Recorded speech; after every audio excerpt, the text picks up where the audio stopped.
Hello and welcome to another installment of Conspirator Brock's Poll List.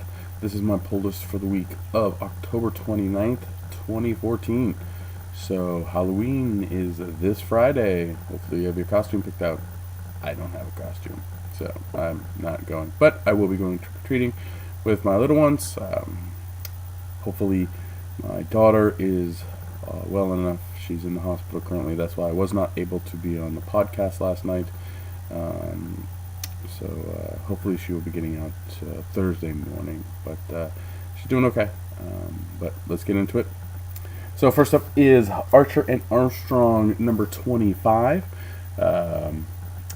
Enjoying Archer and Armstrong. It's a fun title. I don't know if this is where Valiant ends the book or if they're going to continue the book. They've done some weird stuff with a couple of the titles like Shadow Man and Harbingers where they've ended the run and then released this a mini-series, and I don't know if they're just going to keep doing mini-series or if they're going to start it up again. But the big anniversary hullaball or whatever the hell that says. Archer and Armstrong 25. I forgot to mention this is a 5th week, so it's kind of a smaller week this week book-wise.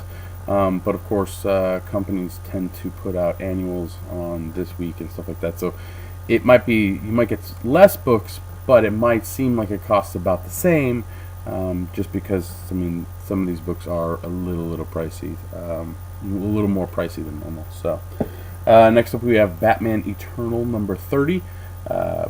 Chunking this one up, gonna read it in a chunk, so I'm adding 30 to the pile. Another one I'm chunking up and adding to the pile is Earth 2 World's End number 4. Enjoyed the first issue. I've been enjoying the stuff that's going on with Earth 2, so I'm looking forward to this. But I've only read one issue, so I still need to read 2, 3, and 4. Either I'll get to it this week, or I'll get 4 together and then read 4 of them, so that'll be next week's issue. But Earth 2 World's End. Speaking of the canceled Valiant title, and then it goes to a mini-series, Harbinger Omegas number 3 of 3 comes out. I mean, I enjoyed Harbingers. I've been enjoying this mini-series so far. I'd just like to know whether or not Harbinger is going to continue as a title beyond this point. So we'll see. Maybe this issue will clarify a little bit of that. But I've been enjoying Harbinger, and Harbinger Omegas has been very good too. Okay, so now we have the controversial thing that's coming out this week. Just for shits and giggles, you might want to pick up a copy. I picked up a copy for shits and giggles, and I picked up a copy because the other covers, I like the other cover. But Harley Quinn Annual number 1, the Rub and Smell issue. This particular version, if I'll zoom it in on the warning label. Warning! It smells like this little plant called pot. So internationally this was banned. They were not allowed to ship these internationally. Internationally, there is a Christmas tree variant version, which you can get in this. So this cover, there's 2 covers that came out that we got. Both covers you could get the marijuana smell, or you could get the Christmas tree smell. So I opted to get the marijuana one because this has a toilet on it, so it's going to remind me that this is the toilet, even if I don't pay attention to the warning. And then the other cover, which I enjoy a little bit better, is a bombshell cover, and this one has the scent of a Christmas tree, Christmas tree. So, rub and smell. It's polybagged. Open it up. Get a whiff going. See what happens. I'm probably not going to open these 2.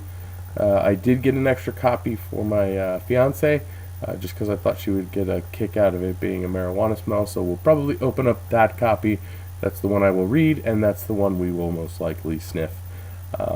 If you would like me to do a opening video for it, leave some comments down below, and I'll see if I can get her involved as well.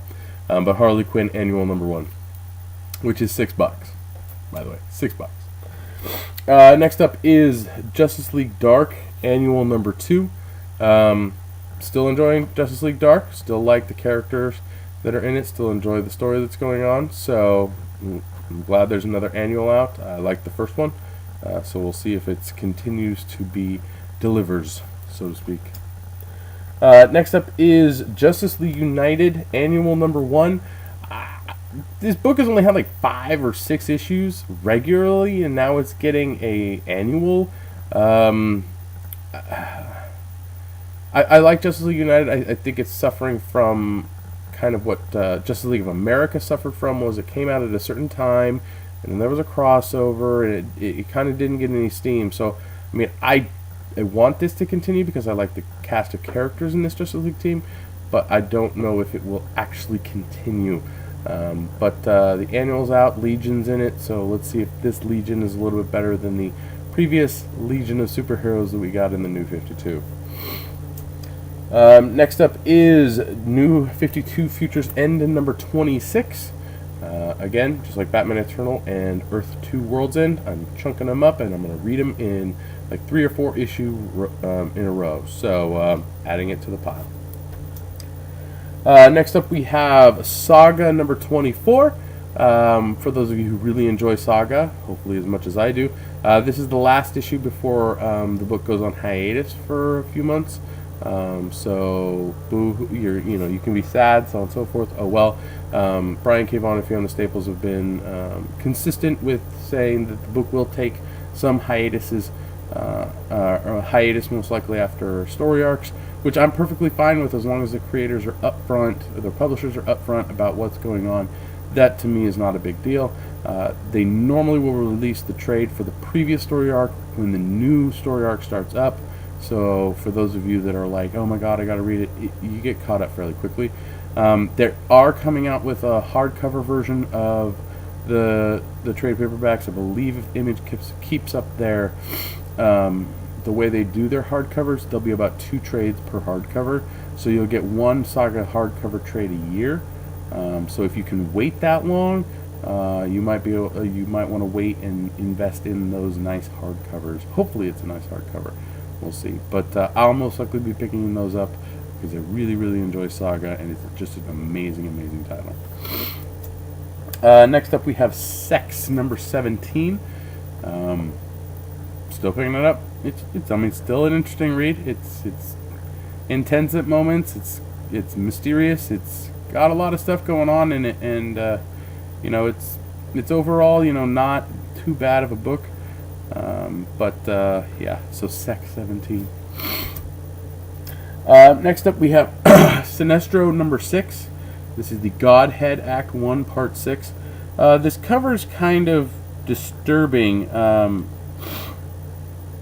just because I don't know, I'll get your opinion on it, but to me it literally looks like Sinestro is about to take an angry dump, and this chick is like in the path of his ass blast.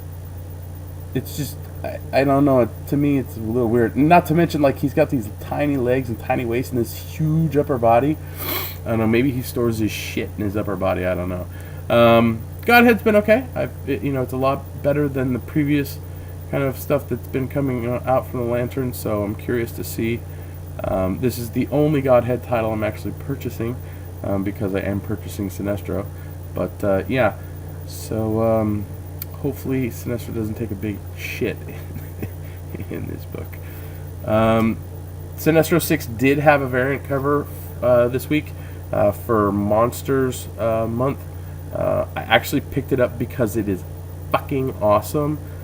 If your shop has a copy and you understand the reference, pick it up. It's awesome. The second I saw it, I was like, that's cool, I have to have it. So I normally separate out the variants, but it's such a small week and I'm tired and I want to get through this stuff. So for those of you who will catch the reference, I'll mention in a second, this cover is fucking awesome.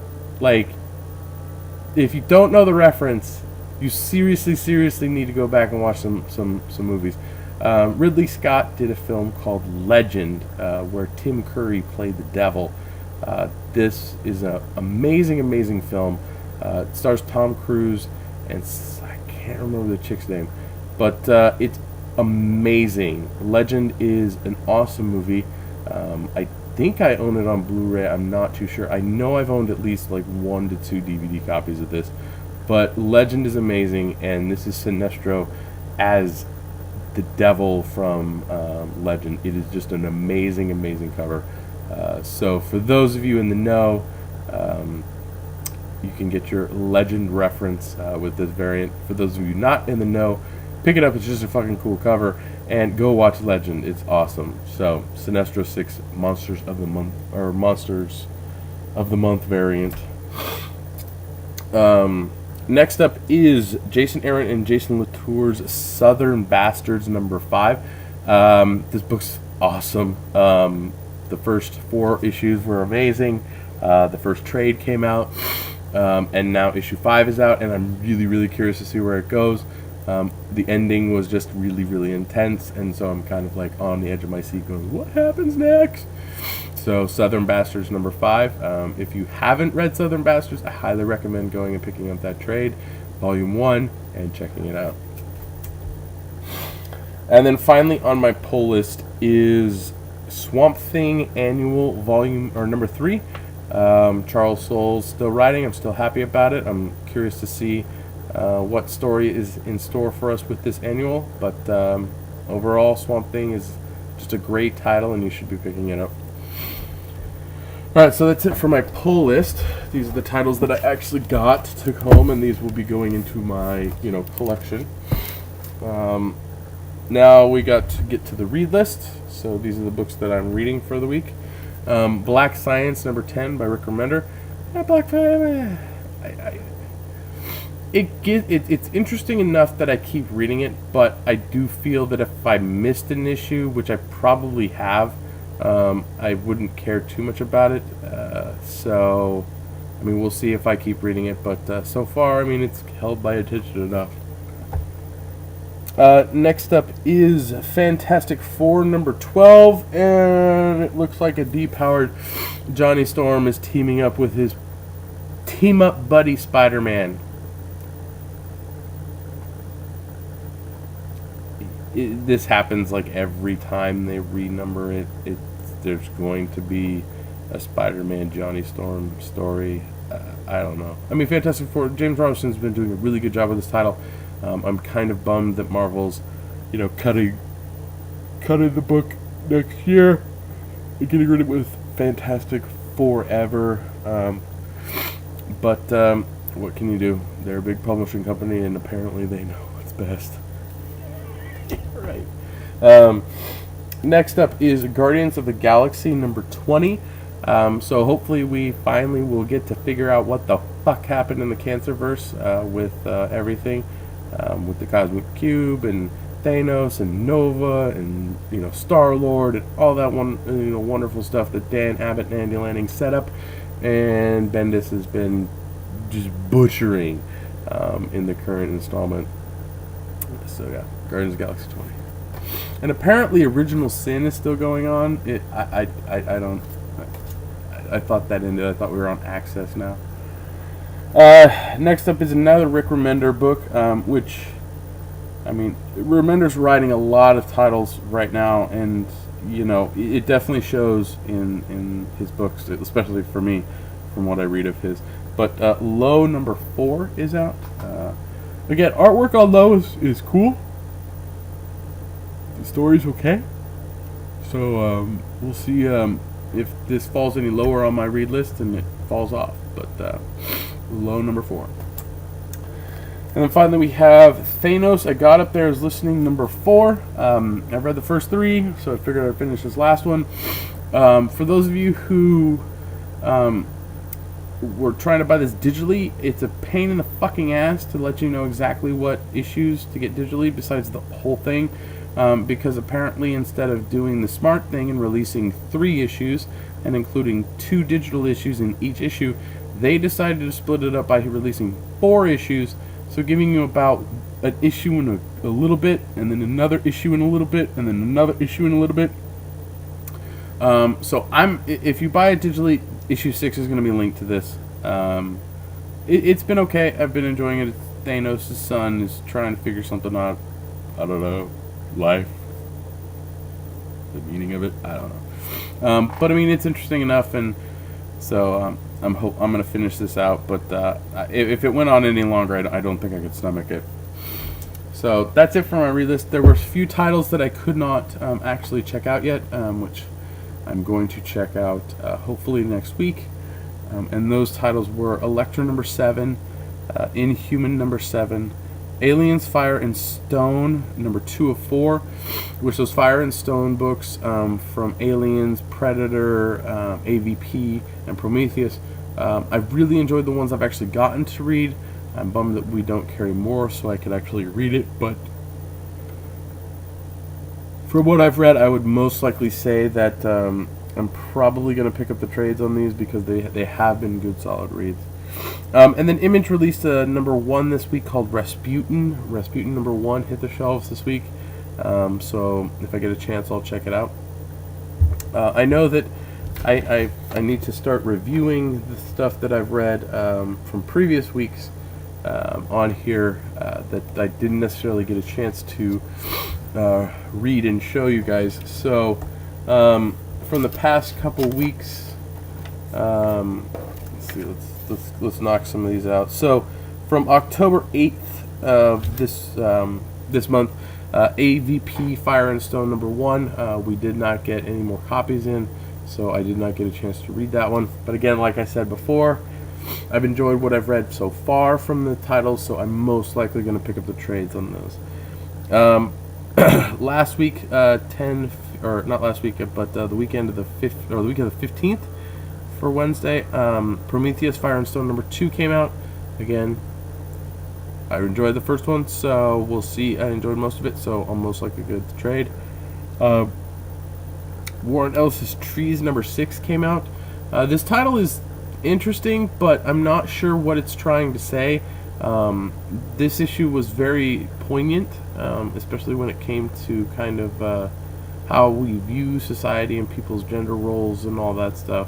Some really, really good dialogue in the book. I find myself really kind of, just appreciating the kind of message that Warren Ellis was trying to convey, which is kind of funny because it's almost as if he's got some rom-com in him. But I did enjoy Trees #6. I'm still curious as to see where the book's really going, but if we still get it down the road, I'll still read it and I'll let you guys know. And then last week, the week of the 22nd, New Warriors 11 came out. I read it. It sucked. She-Hulk #9 came out. That's Charles Soule on She-Hulk with a bunch of lawyer talk. It was really, really good. Really enjoyed it.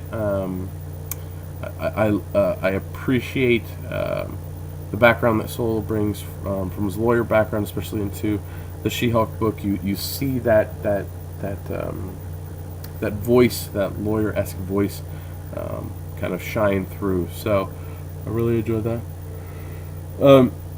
Also, last week was whoa, tired. It's really late. I need to go to bed.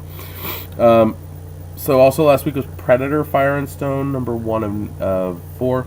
Again, like the rest of the Fire and Stones, I'm just gonna probably get it in trade. So pay it, be on the lookout months from now when I'm holding up a graphic novel of those titles. 011 came out. Zero's an odd spy kind of trying to get out book. Not sure what the book is really trying to say, but I mean the art's pretty cool with the story, so still giving it a try. And then Bodies #4 of 8 came out last week.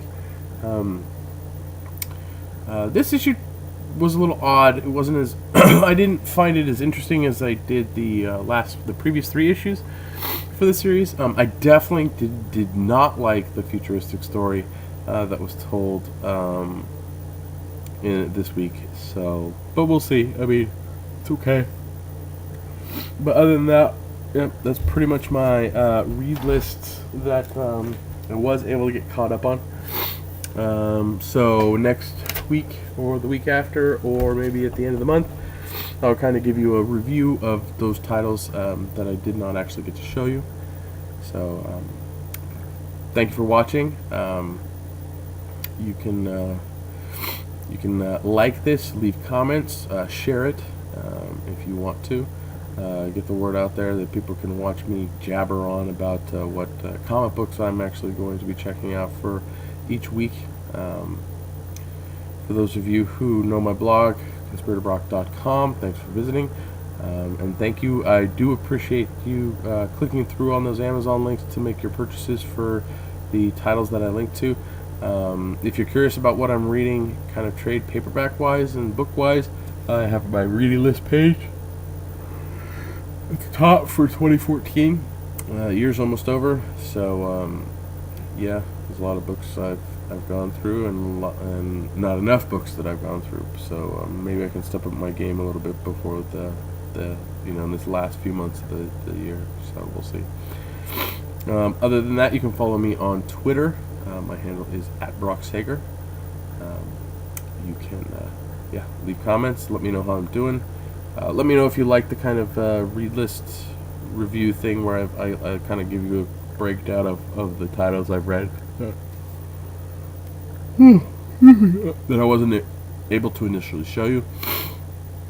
What else? That's pretty much about it. I'm gonna go to bed soon, and I will see you next week.